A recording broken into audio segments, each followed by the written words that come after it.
Nesse momento, então, Lucília Garcês vai falar sobre o Plano Nacional do Livre Leitura. Bom dia a todos. O meu nome é Lucília Garcês. Eu represento aqui o Plano Nacional do Livro da Leitura. Há muitos anos que o Brasil vem se preocupando com a leitura. Uma grande iniciativa foi a de Monteiro Lobato, que, ao fundar várias editoras, tinha um projeto educacional para o Brasil, que era transformar o Brasil num país de leitores. Ele fez o primeiro livro de leitura para o estado de São Paulo, que foi o Narizinho Arrebitado, que foi, inicialmente, um livro de leitura para as escolas, né? Depois disso, muitas outras iniciativas. Bom, numa pequena história do Plano Nacional do Livro da Leitura, começa em 2006, 2005, quando a OEI e o governo federal estabelecem 2005 como o Ano Viva Leitura. Então, durante o ano de 2005, foram feitos diversos eventos no sentido de estimular a leitura. Em 2006, o Ministério da Educação e o MINC, que tinham sido desmembrados, fizeram a primeira iniciativa de uma ação conjunta. Eles fizeram uma portaria interministerial, criando o Plano Nacional do Livro da Leitura. E, em 2011, a presidente assinou, institucionalizando definitivamente o Plano Nacional do Livro da Leitura. Qual é a ideia do plano? É que se abram, nas políticas estaduais e municipais do Brasil todo, um espaço institucionalizado de apoio ao livro e à leitura. Então, o esforço do Plano Nacional é para que todos os estados e todos os municípios brasileiros instituam uma lei, um decreto, uma portaria, no sentido de estabelecer um plano local e assegurar recursos para o apoio ao trabalho com o livro e com a leitura. Quais são os eixos do Plano Nacional do Livro e da Leitura? O primeiro eixo é a democratização do acesso ao livro. Nesse eixo estão todas as ações em relação à biblioteca, distribuição de acervo, o Ministério da Educação com o PNBE, com o Plano Nacional do Livro Didático, com o Literatura para Todos, não é? E o MINC com o acervo às bibliotecas públicas do país inteiro. Nós sabemos que o profissional que trabalha com o livro, ele tem que ter qualificações e habilidades e competências muito especiais. Eu vou contar para vocês uma história que aconteceu comigo quando eu era estudante. Eu me mudei para Brasília, eu tinha 15 anos. E eu saí de Belo Horizonte, que era uma cidade que vivia os anos dourados, assim. Era uma cidade maravilhosa. E fui para um acampamento, né, porque Brasília ainda estava em construção. E eu fiquei muito traumatizada com essa mudança. No colégio onde eu estudei, que era um colégio de freiras, a professora pediu lá para fazer uma determinada redação, e eu fiz a redação. E, na redação, apareceu muito esse sofrimento, essa saudade de Belo Horizonte, dos meus amigos, da minha turma, da minha vida nos anos dourados de Belo Horizonte. Em vez de corrigir a redação, a professora, extremamente sensível, ela colocou um poema da Cecília Meirelles. E, nesse momento, eu descobri que a poesia pode salvar uma vida. Eu tinha demonstrado todo o meu sofrimento com a saudade de Belo Horizonte. E ela me escreveu o seguinte poema: não te aflijas com a pétala que voa. Também é ser, deixar de ser assim. Rosas verás só de cinzas franzidas, mortas intactas pelo teu jardim. Eu deixo aroma até nos meus espinhos, ao longe o vento vai falando em mim. Por desmanchar-me é que me vão lembrando, por desfolhar-me é que não tenho fim. Esse poema marcou definitivamente a minha adolescência. Então, é assim que um educador forma leitores, né? Quando ele encontra um texto que responde a uma pergunta interior, que responde a uma angústia interior do leitor, né? Bom, então é muito importante que a gente trabalhe na formação de mediadores para o incentivo à leitura. O terceiro eixo é a valorização institucional da leitura e o incremento do seu valor simbólico. O Ministério da Cultura e a Biblioteca Nacional acabaram de lançar uma campanha que se chama Leia Mais, Seja Mais, como a Áurea falou. Essa campanha vai para o rádio, vai para a televisão, e a ideia é que ela se multiplique, né, em todos os setores, nas escolas, nas instituições públicas, em todos os lugares. Por quê? Porque nós precisamos colocar a leitura na pauta de discussões da sociedade. Nós estamos fazendo um esforço muito grande para que os autores de novela de televisão eles incluam no texto da novela personagens que leem. Eu não sei se vocês estão acompanhando a novela das 8, das 9, e o personagem principal lá, que é o Tufão, ele já leu Dom Casmurro, ele já leu A Metamorfose do Kafka, ele já leu Madame Bovary. O que a gente percebeu na pesquisa Retratos da Leitura do Brasil é que 95% da população, nas horas vagas, prefere ver televisão. E que a televisão é um mobilizador assim radical. Uma professora me contou que, numa dessas novelas da Globo, quando a Vera Fischer e o Gianecchini saíram do banheiro de roupão de banho, de roupão atoalhado, no outro dia, a loja Riachuelo esgotou o estoque de roupão. E uma vez eu fui a São Paulo e fui na Pinacoteca Pública ver uma exposição do Rodin. Quando eu cheguei lá, a fila para a exposição estava demorando 2 horas. Eu fiquei espantada, porque toda vez que eu vou à Pinacoteca, ela está às moscas. Eu falei, aconteceu alguma coisa, que as pessoas estão vindo para a exposição. Aí, quando eu chego em Brasília, que abro o jornal, tem uma notícia que a fila já está durando 4 horas. E que era consequência de um capítulo da novela onde o Tony Ramos, que era um feirante italiano, culto, leva a Natália do Vale e eles ficam namorando dentro da exposição. Tinha gente que nunca tinha ido a uma exposição que telefonava perguntando com que roupa que eu vou. E a fila estava durando mais de 4 horas. Então, a televisão é um fator extremamente mobilizador. Para isso, nós estamos pedindo que as pessoas entrem no site da Globo, onde tem um Fale Conosco, escrevam uma cartinha para a Globo pedindo para ela incluir os livros nos textos das novelas. Eu não sei se é em consequência disso que essa novela tem esse personagem leitor. O quarto eixo é o desenvolvimento da economia do livro, como estímulo à produção intelectual e ao desenvolvimento da economia nacional. Então, é um apoio às editoras, concursos literários, o apoio aos escritores, às feiras de livro, todas essas ações que movimentam a cadeia econômica do livro. Não é? São esses 4 eixos que mobilizam o PNLL.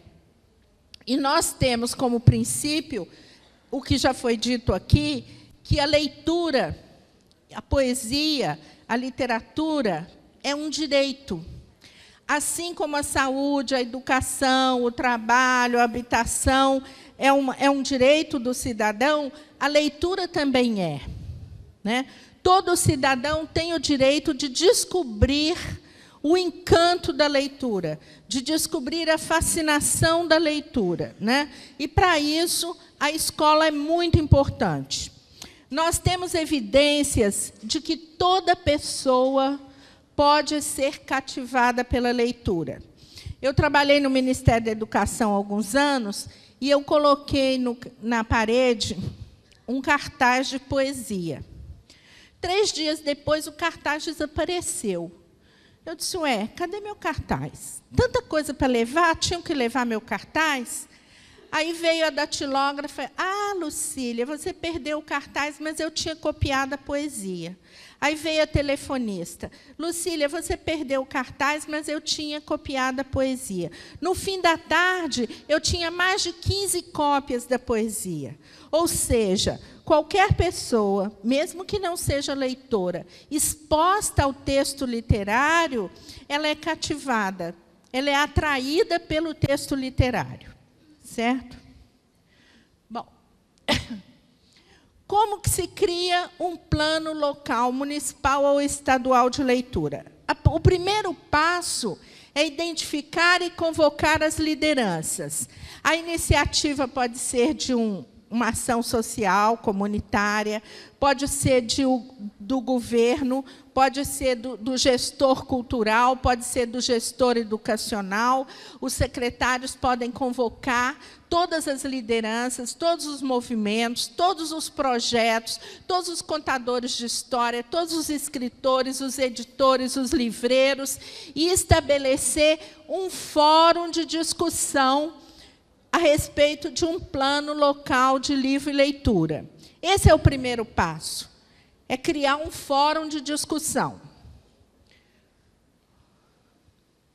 O segundo passo é a realização de debates e de seminários.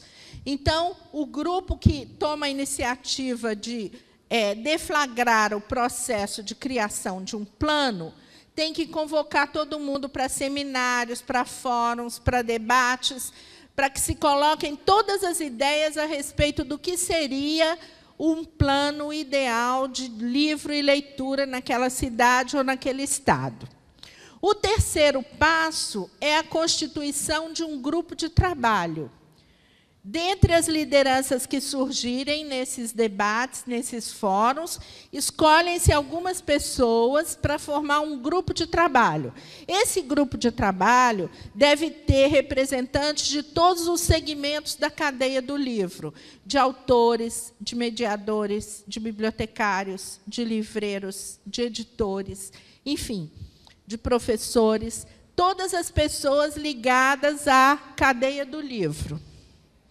Primeira coisa, o grupo de trabalho vai elaborar um plano de trabalho do próprio grupo. Como que vai ser o desenvolvimento dos trabalhos? Nós vamos nos reunir toda semana, vamos nos reunir de 15 em 15 dias. Como que vai ser? Elaborar um pequeno regimento interno. Realizar um diagnóstico da situação local de leitura. Quais são os índices de leitura, quantas livrarias nós temos, quantas bibliotecas nós temos, quantas bibliotecas escolares, quantas bibliotecas comunitárias, quantos contadores de história, quantos escritores. Um diagnóstico da situação da leitura no município ou no estado. Estabelecer uma agenda de debates públicos. Então, o próprio grupo de trabalho convoca os segmentos todos envolvidos com o livro para o debate. Sistematizar as contribuições colhidas nos debates. Então, durante os debates, o grupo de trabalho vai observando todas as sugestões e vai anotando. E vai elaborar a minuta do plano do livro e leitura. Como não é possível escrever um documento com 300 pessoas, o grupo de trabalho se reúne, sistematiza as sugestões, um projeto de plano. Nesse diagnóstico, o grupo de trabalho vai procurar saber todos os indicadores quantitativos, ou seja, os indicadores socioeconômicos e de bens culturais, o consumo de livros, os indicadores educacionais, a produção editorial, os escritores, as bibliotecas, os acervos, as livrarias, as entidades e organizações ligadas ao livro. E dados qualitativos. Qual é o perfil cultural da cidade ou do estado? fazer entrevistas com leitores para saber qual é a demanda, fazer estudos de caso, analisar projetos em desenvolvimento e fazer um levantamento de práticas e hábitos de leitura. Esse é o diagnóstico. A partir desse diagnóstico, escreve-se uma justificativa. Por que o Estado está assim? Por que o município está assim? O que nós precisamos fazer? Nós precisamos aumentar o número de bibliotecas? Nós precisamos aumentar o número de projetos de leitura? Nós precisamos formar melhor os professores? Dependendo do diagnóstico, nós vamos estabelecer as justificativas. Então, a justificativa é o argumento para construir o plano, certo?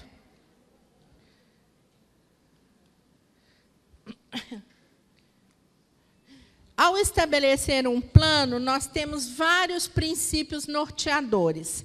Um primeiro é que a leitura e escrita, como práticas sociais e culturais, que expressam várias visões do mundo. Como diz o Afonso Romano, a leitura ela nos permite ver o mundo com as lentes do outro.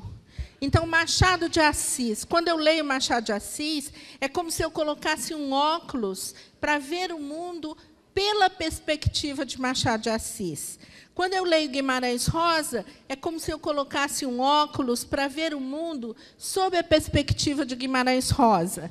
Então, um dos primeiros princípios é a diversidade dos pontos de vista sobre o mundo. Um segundo princípio é que a leitura e a escrita são direitos do cidadão. Todo cidadão tem direito a ler, a conhecer Guimarães Rosa, a conhecer Ferreira Goulart, a conhecer Drummond. Todo cidadão tem esse direito. O terceiro princípio é o respeito à diversidade cultural e étnica. Não é possível um programa de leitura que leia apenas um escritor ou apenas uma vertente da literatura. É preciso contemplar o cordel, é preciso contemplar a literatura mítica, as lendas, a literatura de humor, a literatura ideológica. Então, é preciso contemplar uma diversidade de textos. A leitura é um processo complexo de construção de sentidos. Nós não podemos pensar na leitura apenas como decifração. Por quê? Quando o indivíduo tem um baixo nível de competência leitora, ele não compreende o que lê. Ele apenas decodifica. Eu tinha um funcionário na minha casa, um jardineiro, e ele estava na escola. Então, um dia ele chegou para mim e disse: "Ô, dona Lucília, eu tenho um dever de casa para fazer, mas eu estou com dificuldade." Falei: "Qual é a dificuldade?" Ele estava na alfabetização, né? Ele disse: "Eu sei o que são animais domésticos, eu sei o que são animais selvagens, mas eu não sei o que são animais cuja." Eu falei: "O quê? Traz o caderno aqui." Aí o dever era assim: assinale o animal cuja primeira letra é consoante. Então, veja, o sujeito que não desenvolve um domínio pleno da leitura, ele não compreende o que ele lê, certo? Porque cuja é um item gramatical, e ele interpretou como se fosse um adjetivo. Animal selvagem, animal doméstico, animal cuja. Não é? Ele não conhece a palavra cuja, né? Então, veja, para que se tenha um domínio pleno da leitura, é preciso um processo escolar muito consistente. Olha, a pesquisa da ação educativa e do movimento Paulo Montenegro chegou à seguinte conclusão: 27% da população brasileira lê, mas não entende.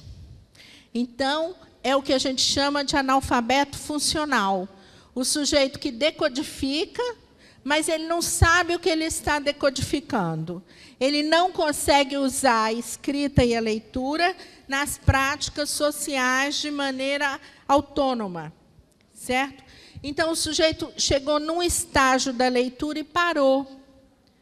Ora, em cada 4 brasileiros, 1 está nessa situação. Brasileiros acima de 15 anos. Né? 1 está nessa situação. São 132 milhões de brasileiros nessa situação. Certo? Que leem, mas não entendem. Leem, mas não compreendem. Porque a leitura ela é muito mais do que a decodificação. Né? Só 26% da população atinge esse nível de leitura plena, de compreensão total do que lê. É muito pouco. Nós temos que ampliar esse número. Outro princípio é a valorização da cultura oral.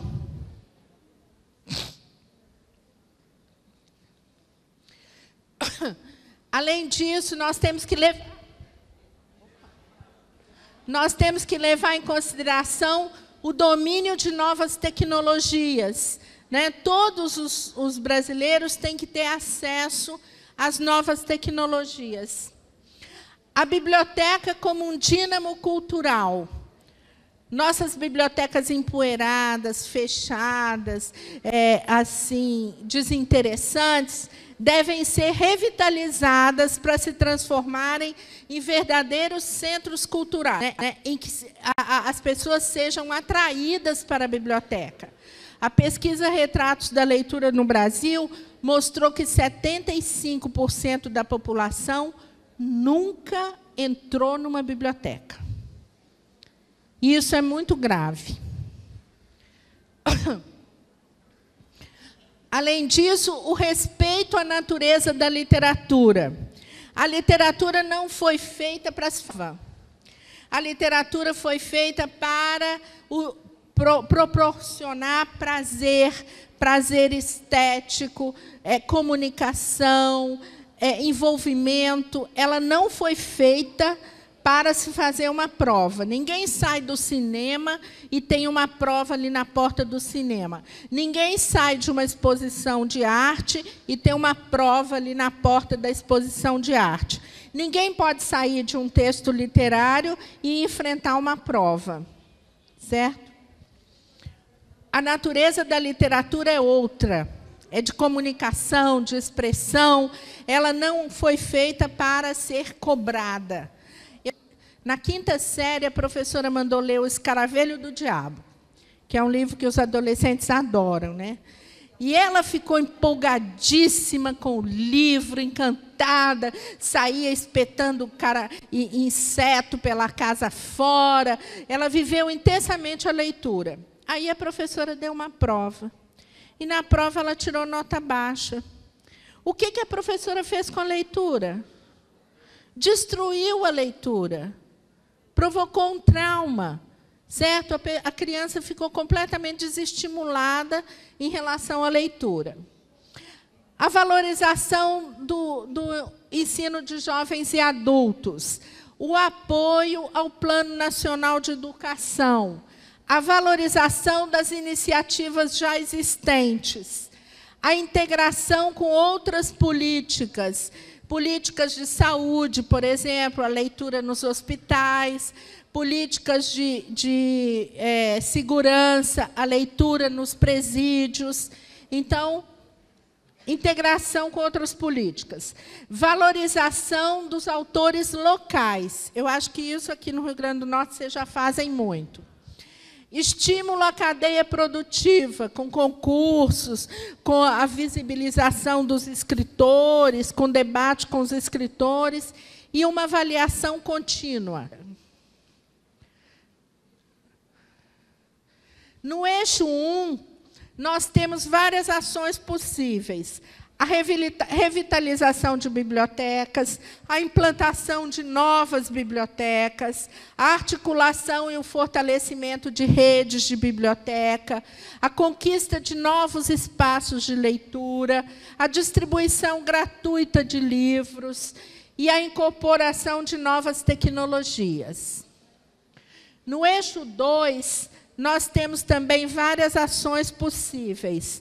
Programas de capacitação de mediadores e de agentes de leitura, projetos sociais de leitura, fomento à pesquisa, prêmios às ações de incentivo à leitura. Falar nisso, o PNLL vai lançar, nas próximas semanas, o edital do Prêmio Viva Leitura. São 18 prêmios de R$30 mil para projetos de incentivo à leitura. O apoio à participação em outros prêmios. O eixo 3 envolve campanhas públicas de valorização da leitura, transformação das ações em políticas públicas e publicações.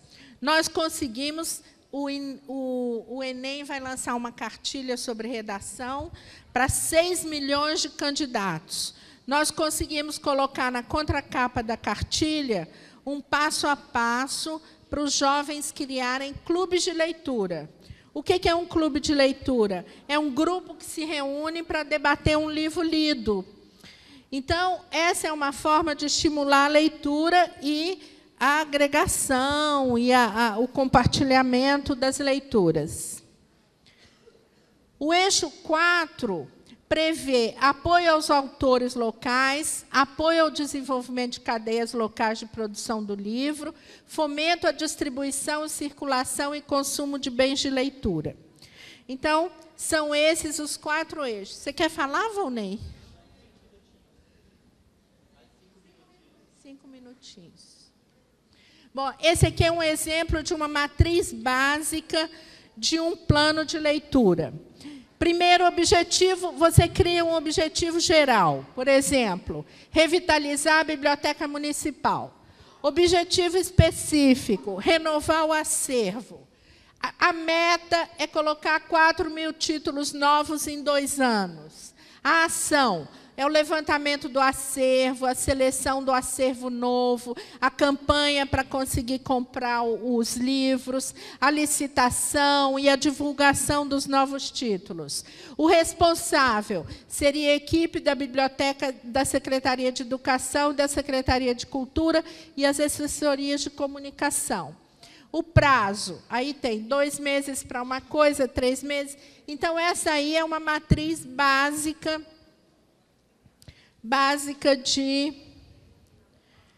de estabelecimento de um plano, né? Então, o que eu quero aqui convocar vocês para que estimulem os seus prefeitos, os seus governadores, a estabelecerem planos locais de livro e leitura. E é preciso lembrar que o livro é uma forma de felicidade. Certo? Que nós temos e uma forma inesgotável de felicidade. E é um direito de todos. Muito obrigada.